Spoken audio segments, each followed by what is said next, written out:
An urban heat island occurs when a city experiences temperatures that are significantly higher than the surrounding rural areas.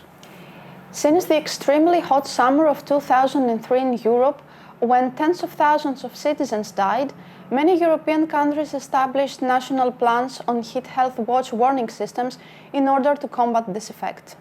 Everybody knows that temperatures in cities are higher than in the countryside, and that's mostly because concrete and asphalts absorb more solar radiations and heat more than rural soils. Our foremost concern is human health. We know that the increased temperature in the urban areas increase the thermal stress on the citizens living in these areas.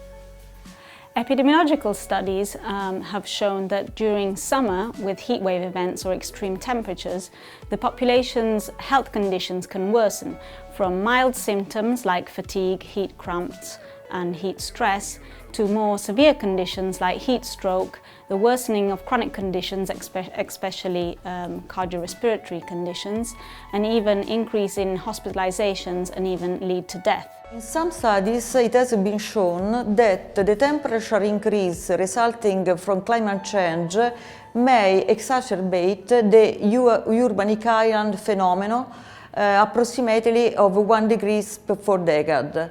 The climate change will also allow the increase of the number and the intensity of heat waves. In this sense, the LifeFast responds to the EU strategy on climate change mitigation, helping in defining the action to combat the urban heat island increase. The project LifeFast aims to contribute to these efforts to counteract the urban heat islands by developing up-to-date tools for modeling the atmospheric state and the health effects of the urban heat islands. The main aspects of LifeFast are basically three. The urban heat island characterization with high spatial resolution, that is through a dense network of weather stations deployed in both Rome and Thessaloniki and measuring temperature, humidity, wind speed and direction.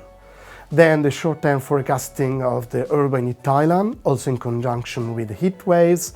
And finally, the warning system that alert people about heat waves and risky conditions in general. The importance of this is that it will help raise awareness of local populations and vulnerable subgroups, but also help the response of the public health sector and different emergency services when extreme weather events occur.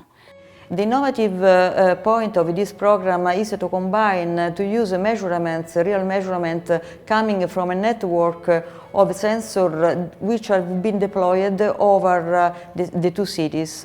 Additionally, the LifeFast project will assist the municipality in calculating the heating and cooling degrees days, so it can estimate the energy demands of its buildings.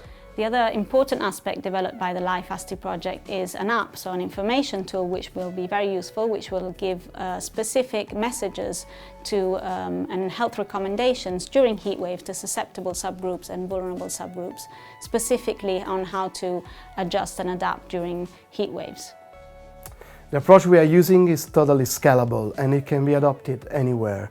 So in principle, it can be extended to any cities large enough to develop a urban heat island effect. So yes, I think the project will find areas to exploit its results, whether it is Greece, Italy, other areas in Europe or worldwide in general.